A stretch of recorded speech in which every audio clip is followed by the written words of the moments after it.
So students, आज हम exercise 1.3 को सोल्व करने वाले हैं।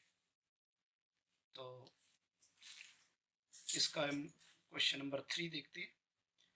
क्वेश्चन नंबर 3 में हमें गिवन है if A B C and D are any vectors then so that A cross B cross C cross D is equal to B dot D into A cross C minus B dot C into A cross D.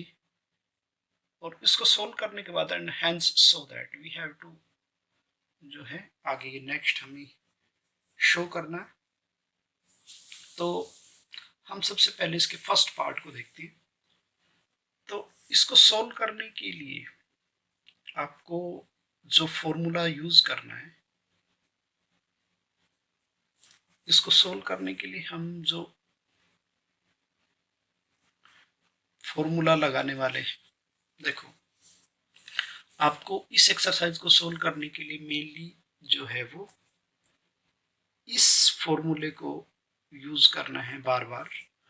तो मान लो हमारे पास ए cross B cross सी है, ये तीन vector की अगर हमें cross product करनी होती है तो ये फॉर्मूला हमें पता होना चाहिए। This is A dot C into B vector minus A dot B into C vector. एक तो ये फॉर्मूला है। दूसरा हमारे पास फॉर्मूला जो हमें यूज करना पड़ सकता है वो है A cross B cross C, and this can be written as first and last a dot c into b vector minus b dot c into a vector। पूरी की पूरी एक्सरसाइज में हम इन्हीं दो फॉर्मूलों का यूज करेंगे। तो हम अब देखते हैं कि इन दो फॉर्मूलों की हेल्प से हम अपने इस क्वेश्चंस को कैसे सोल्व करते हैं। तो सबसे पहले यहाँ पर हमें ये जो अंदर वाला जो पार्ट है, इस वाले पार्ट को हमें सबसे पहले सोल्व करना है। तो इसको सबसे पहले सोल्व करने के लिए हमारे पास इसको मैं यहाँ पे लिख लेता हूँ। This is A cross B cross C cross D. तो मैं अंदर वाले पार्ट को सबसे पहले सोल्व करूँगा। तो अंदर वाले पार्ट को हम सबसे पहले सोल्व करेंगे। तो first and last B dot D into C vector minus B dot C into D vector. तो अंदर वाला पार्ट तो मैंने सोल्व कर लिया और इसका मुझे क्या करना है, क्रॉस प्रोडक्ट करना है ए के साथ। आई थिंक यहाँ तक आपको कोई डाउट नहीं होना चाहिए। अब देखो, अब हमारे पास ये तो है स्केलर क्वांटिटी, जो डॉट प्रोडक्ट होती है वो स्केलर क्वांटिटी बन जाती है। ये तो हमारे पास है स्केलर क्वांटिटी। तो और सी और डी ये है मेरे पास वेक्टर क्वांटिटी।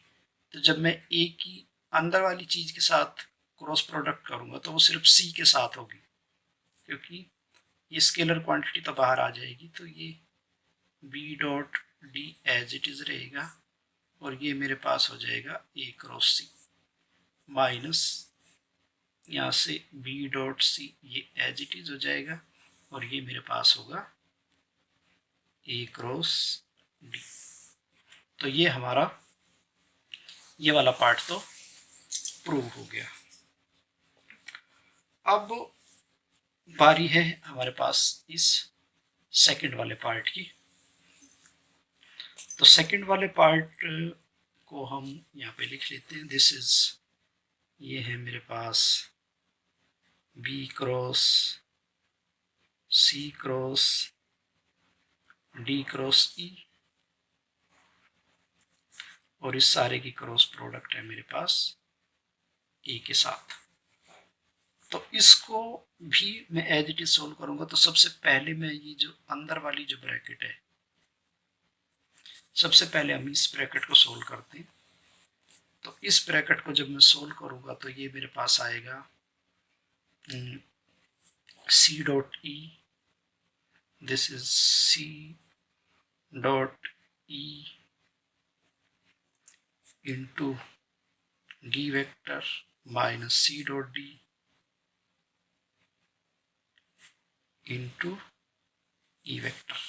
तो ये मेरे पास जो है सबसे पहले ये वाली ब्रैकेट सॉल्व होगी। अब इसकी क्रॉस प्रोडक्ट है बी के साथ, तो इसकी क्रॉस प्रोडक्ट है मेरी बी के साथ, और उसकी जो क्रॉस प्रोडक्ट है वो है मेरे पास ए के साथ। अब मैं क्या करता हूँ, अब मैं अंदर वाली इस ब्रैकेट को सोल्व करता हूँ। तो ये मेरे पास देखो, यहाँ से ये बी की डी के साथ क्रॉस प्रोडक्ट होगी, तो C dot E as it is, C dot E ये एज इट इज है। यहाँ से ये मेरे पास है B cross D minus C dot D as it is है, और ये मेरे पास है बी क्रॉस ई। और इस सारे की क्रॉस प्रोडक्ट हमारे पास ए के साथ है। अब सिर्फ हमें इस लास्ट टर्म को सोल्व करना रह गया। तो इसको जब हम सोल्व करेंगे तो देखो सी डॉट ई, ये तो मेरे पास स्केलर क्वांटिटी है, तो इसके साथ तो क्रॉस प्रोडक्ट हो नहीं सकती, तो ए की क्रॉस प्रोडक्ट सिर्फ इसके साथ होगी। और यहाँ से सी डॉट डी ये भी स्केलर क्वांटिटी है, तो ए की क्रॉस प्रोडक्ट सिर्फ हमारे पास जो है वो इसके साथ होगी।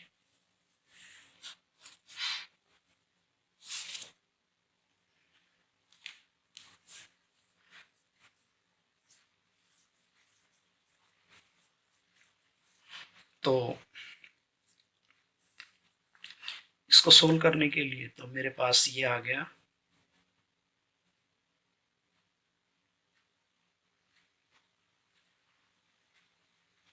ये मेरे पास आया है सी डॉट ई, और मैं इसकी और इसकी जो है वो सीधे ही क्रॉस प्रोडक्ट कर रहा हूँ। तो ये आप इसको देखो, इसकी जब आप इसके साथ क्रॉस प्रोडक्ट करोगे सीधी इसके साथ, तो ये आपके पास आएगा A dot D, A dot D into B vector minus A dot B into D vector. तो ये तो हमने जो है इसकी फर्स्ट टर्म के साथ जो है वो प्रोडक्ट को सोल्व कर लिया, और यहाँ से इसकी इसके साथ प्रोडक्ट कर दी मैंने,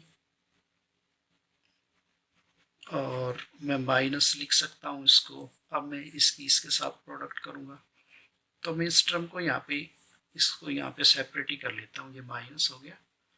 तो यहाँ से मेरे पास सी डॉट डी ये तो एज इट इज आ गया, और अंदर ए क्रॉस बी क्रॉस ई, तो फर्स्ट की लास्ट के साथ, तो ये आपके पास है A dot E into B vector, और ये यहाँ से A dot B minus A dot B into E vector. Actually मैंने सिर्फ जो है इन दोनों फॉर्मूलों का ही यूज़ किया है, और इसके अलावा मैंने जो है और किसी भी फॉर्मूले का यूज़ नहीं किया है इनको सोल्व करने के लिए। तो अब देखो, अब यहाँ से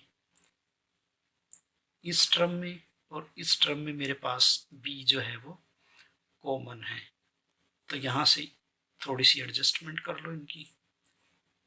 तो यहाँ से देखो, यहाँ इस टर्म से और इस टर्म से b कॉमन आ जाएगा, तो यहाँ से क्या बचेगा, यहाँ से बचेगा C dot E into A dot D और यहाँ से देखो ये माइनस है तो ये माइनस यहाँ से आएगा C dot B into A dot E, और इस सारे के बाहर कॉमन था मेरा बी वेक्टर। अब यहाँ पे डी है, यहाँ पे ई है, तो इन दोनों तो कोई कॉमन नहीं है, तो इसके साथ आ जाएगा minus C dot E into A dot B into D, और यहाँ से ये माइनस इसको प्लस बनाएगा, यहाँ से आएगा plus C dot D into A dot B into E vector. अगर आप इन दोनों टर्मों में से ए डॉट बी को बाहर निकालना चाहो तो वो बाहर निकाल सकते हो। तो ये आपका जो है वो राइट हैंड साइड इसकी प्रूव होगी हमारे पास।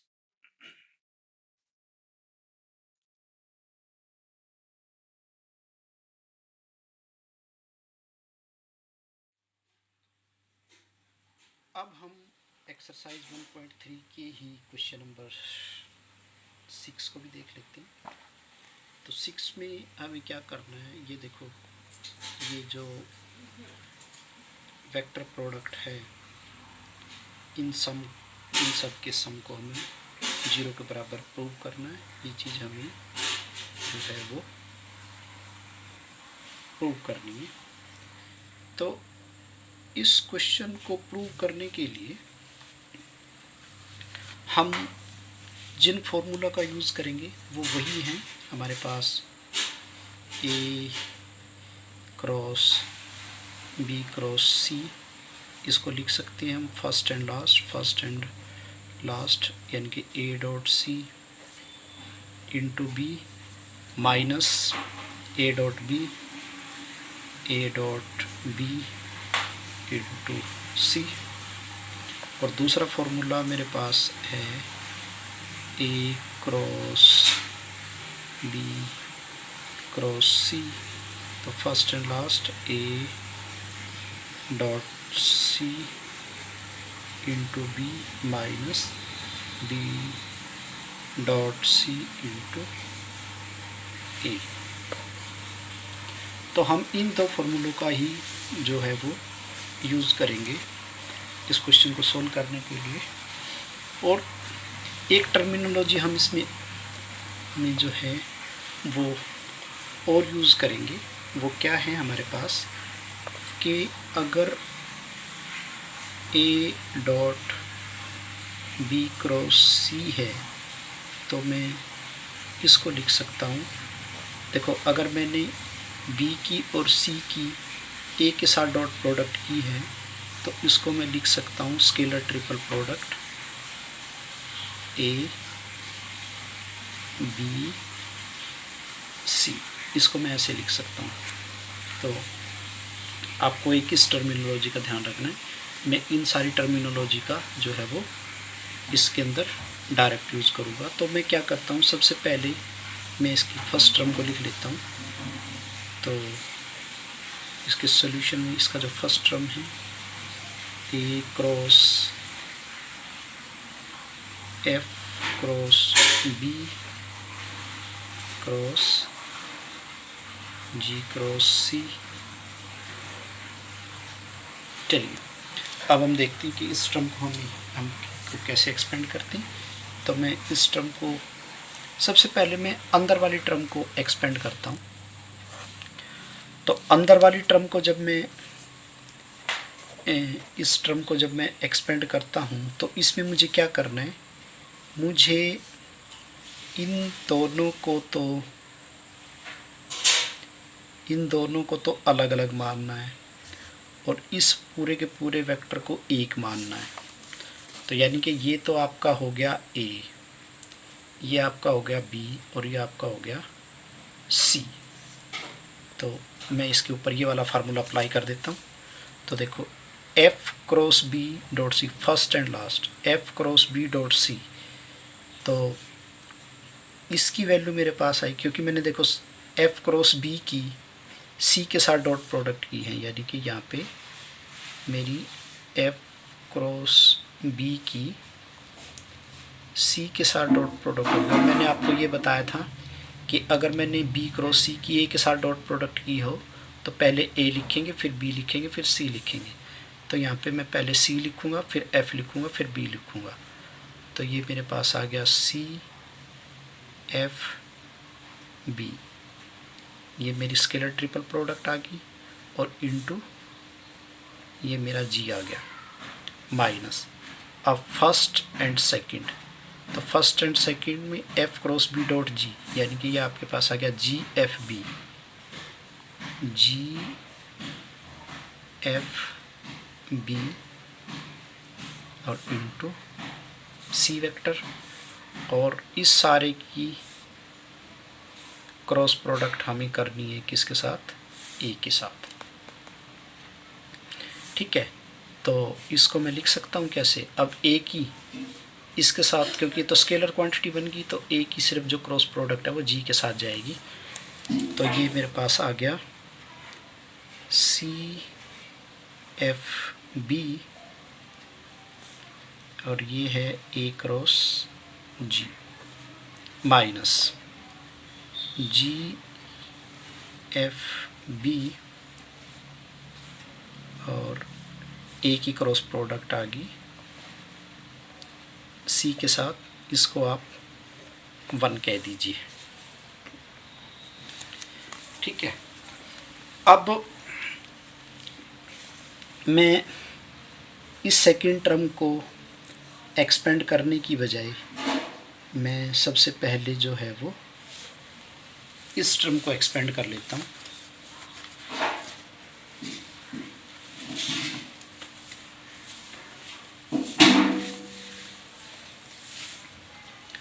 तो मैं जो है वो इस टर्म को एक्सपेंड कर लेता हूँ। तो ये मेरे पास है C cross F cross A cross G cross B.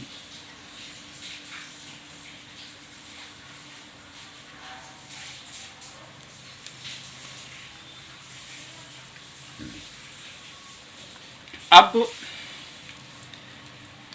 इस टर्म में हम सबसे पहले वही है, अंदर वाली चीज़ को जब हम एक्सपेंड करेंगे, अब जब हम इस अंदर वाली चीज़ को एक्सपेंड करेंगे तो इसमें मुझे एक ख़ास फार्मूला लगाना है। इसमें मुझे जो है क्या करना है, नीचे वाला फार्मूला लगाना है, यानी कि मुझे इन दोनों को तो अलग अलग समझना है, इन दोनों को तो अलग अलग लेना है, और इसको सिंगल वेक्टर कंसिडर करना है। ठीक है, क्योंकि इस क्वेश्चन के प्रूफ में यही एक कोड जो है वो छिपा हुआ है, हम इसी कोड से जो है इसको सोल्व कर पाएंगे। तो देखो इस टर्म में मुझे क्या करना है, इन दोनों को तो अलग अलग कंसिडर करना है और इसको सिंगल जो वेक्टर कंसिडर करना है। तो ये आपके पास बन गया ए क्रॉस बी क्रॉस सी, नीचे वाला फार्मूला, और ये किसके बराबर होता है, फर्स्ट एंड लास्ट। तो यानी कि F G B, F G B, F G B और इंटू ए माइनस, अब सेकंड एंड लास्ट, तो A G B, A G B और इंटू एफ आ गया यहाँ पे, और इस सारे की क्रॉस प्रोडक्ट हमें करनी है सी के साथ। ठीक है, तो इसकी वैल्यू को लिख दीजिए। तो ये मेरे पास आ गया एफ जी बी,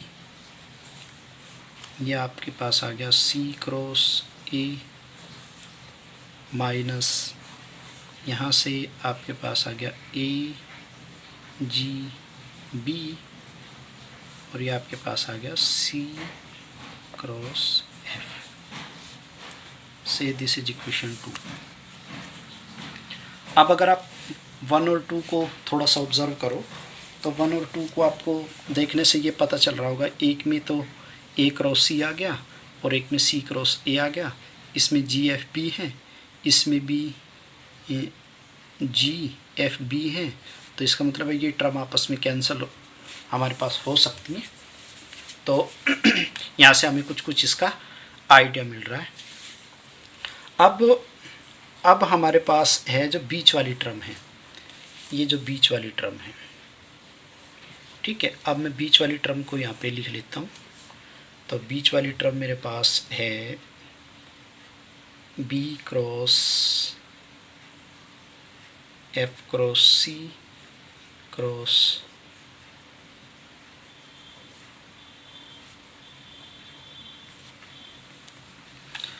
अब इस टर्म पे हमें कौन सा कोड अप्लाई करना है? इस टर्म पे हमें एक ख़ास कोड अप्लाई करना है। इसमें हमें क्या करना है, इसमें हमें तीनों को ही अलग अलग मानना है। इसको ए, इसको बी और इसको सी, और फॉर्मूला अप्लाई करना है हमें ऊपर वाला। देखो ये ए हो गया, इस पूरी की पूरी टर्म को हमें बी मानना है और इस पूरी की पूरी टर्म को हमें सी मानना है। लेकिन हमने ऊपर वाली में हमने क्या किया था, ऊपर वाले में हमने सबसे पहले अंदर वाली ब्रैकेट से सॉल्व की थी, लेकिन इसमें ऐसा नहीं करना है।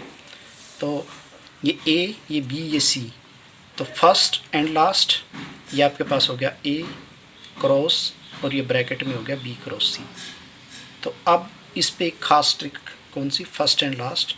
तो ये आपके पास आ गया बी जी ए, बी जी ए, और ये आपके पास आ गया F cross C, F cross C minus अब first and second B F C, this is B F C, और ये आपके पास आ गया जी क्रॉस ए, और ये है आपका थर्ड। अब आप फर्स्ट, सेकंड और थर्ड तीनों को ऑब्जर्व करो, क्योंकि हमें इन तीनों को ऐड करना है।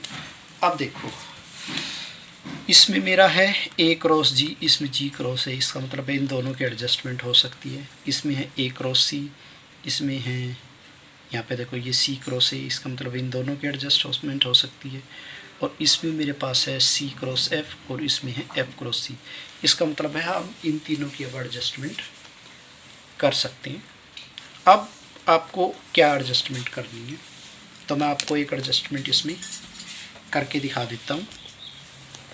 कौन सी, ये वाली सी एफ बी ए क्रॉस जी, इसकी इस टर्म के साथ एडजस्टमेंट होएगी। तो राइट हैंड साइड को जब हम ऐड कर लेंगे ना, तो ये सी एफ बी और ये है मेरा ए क्रॉस जी, और ये है मेरा बी एफ सी, और ये है जी क्रॉस ए। अब आपको ये पता होना चाहिए कि अगर मेरे पास ये साइकिल है A B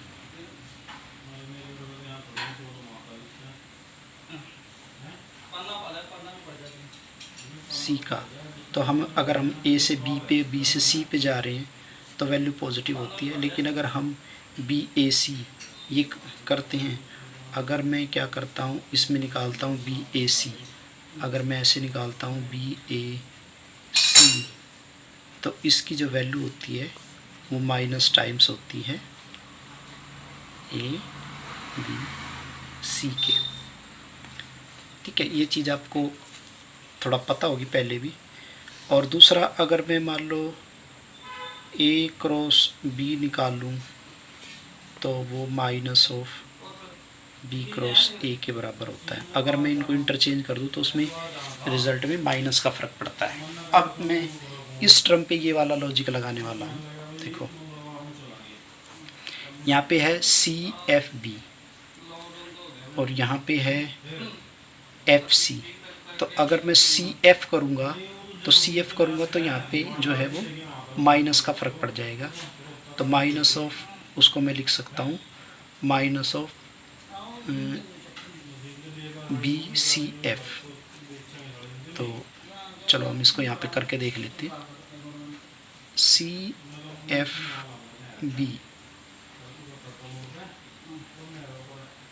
A cross G। अब मैं अगर इसमें यहाँ पे F के और C के ऑर्डर को इंटरचेंज करता हूँ तो यहाँ पे माइनस का फ़र्क पड़ जाएगा। तो ये मेरा आ गया प्लस BCF। इसका मतलब है FBC लिखूँ यानी कि CFB ये तो दोनों चीज़ सेम होगी। और यहाँ पे मेरा है A क्रॉस G और यहाँ पे है G क्रॉस A। तो जब मैं इसको इन दोनों के ऑर्डर को इंटरचेंज करूँगा तो मेरा फिर माइनस का फ़र्क पड़ जाएगा। तो यहाँ पे फिर मेरा फिर माइनस आ जाएगा और ये मेरा BCF और ये है A क्रॉस G। CFB और ये है A क्रॉस G। तो इन दोनों का जो टर्म है वो इन दोनों का जो सम है वो मेरे पास 0 आ जाएगा। अब इसी तरह से यही सिमेट्री हमें जो है इस टर्म में और इस टर्म में अप्लाई करनी है। इस टर्म में देखो AGB है और यहाँ पे मेरे पास है BGA। तो अगर जब मैं यहाँ पे GA को आगे लाऊंगा G को पीछे लाऊंगा इनको इंटरचेंज करूँगा तो एक माइनस आ जाएगा। और यहाँ पे मेरा CF है तो जब मैं यहाँ पे CF करूँगा तो एक माइनस यहाँ आ जाएगा वो प्लस बन जाएगा। तो ये टर्म और ये टर्म आपस में हमारे पास कैंसल आउट हो जाएंगी। इसी तरह से मेरे पास ये टर्म ये वाली टर्म जो है G क्रॉस A और A क्रॉस G ये वाली टर्म भी हमारे पास कैंसल आउट हो जाएंगी। तो इसके बाकी पार्ट को आप जो है वो सॉल्व करके देख सकते हो। तो ये आपका जो है वो फाइनल जो इनका आंसर है वो 0 आएगा। तो इसमें आपको जो है इस क्वेश्चन में और ये क्वेश्चन वेरी इंपॉर्टेंट है। This question is important.